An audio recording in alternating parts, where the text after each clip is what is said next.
రమణ గారు చెప్పండి, ఏ ఊరు ఇది? అశ్వరాపేట మండలం నార్వల్ గ్రామం. ఓకే, ఇప్పుడు ఎన్నిసార్లు స్ప్రే చేస్తారు శాకాంబరి? 2 సార్లు స్ప్రే చేసామండి, ఒకసారి భూమిలో పోసాం. ఓకే, ఎట్లుంది మీకు రిజల్ట్? అది కాయ మట్టికి షైనింగ్ బాగా వచ్చిందండి. కాయ పచ్చదనం పెరిగింది, పని వచ్చింది. కాయ మట్టికి మచ్చలు లేకుండా బాగున్నాయండి. గోల్డ్ కూడా మచ్చలు లేకుండా బాగా వచ్చింది. మచ్చలు లేకుండా సైజ్ అంతా బాగా వచ్చింది. బాగా వచ్చింది. ఓకే, మీకు వాడక ముందు ఎలా ఉంది దిగుబడి, ఇప్పుడు వాడాక ఎలా ఉంది? వాడ ముందు పందిరి మొత్తం పండిపోయిందండి. పండిపోయి 3 క్వింటాలు దిగిందండి. అప్పుడు ఓకే, కాయ వచ్చింది బాగా కురస వచ్చేసి గోల్డ్ మొత్తం మచ్చలు వచ్చినాయండి. ఓకే, ఈ వాడాక 7 క్వింటాలు 8 క్వింటాలు దిగుతున్నాయండి. కాయ షైనింగ్ బాగుందండి, లేత పందిరి కాయ ఉన్నట్టు బాగుందండి. గోల్డ్ మచ్చలు లేకుండా బాగుందండి. ఓకే, ఫస్ట్ లో ఉన్నట్టు, లేత పందిరి ఉన్నట్టు ఉంది ఇప్పుడు.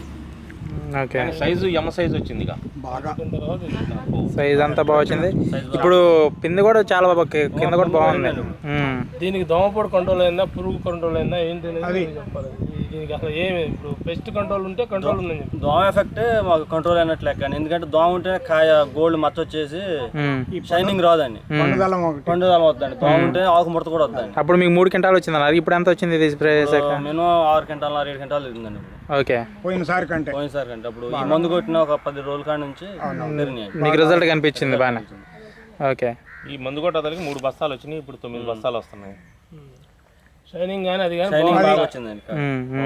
కొనేవాడు మంచిగా ₹1 ఇంకోటి మీరు ఇది చెప్పుకోవచ్చు, ఆర్గానిక్ కాకరకాయ.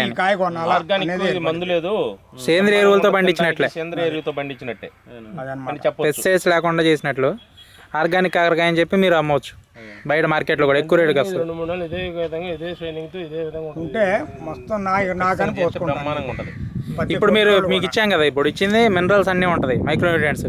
అది భూమిలో పోసి పైన స్ప్రే చేస్తే ఇంకా మంచి తేడా వస్తుంది. మీరు చేసి మీ దిగుబడి ఎంత తేడా వచ్చిందని మీరు నాకు చెప్పాలి నెక్స్ట్ టైం వచ్చినప్పుడు. సరేనా? ఓకే మరి, థ్యాంక్ యూ.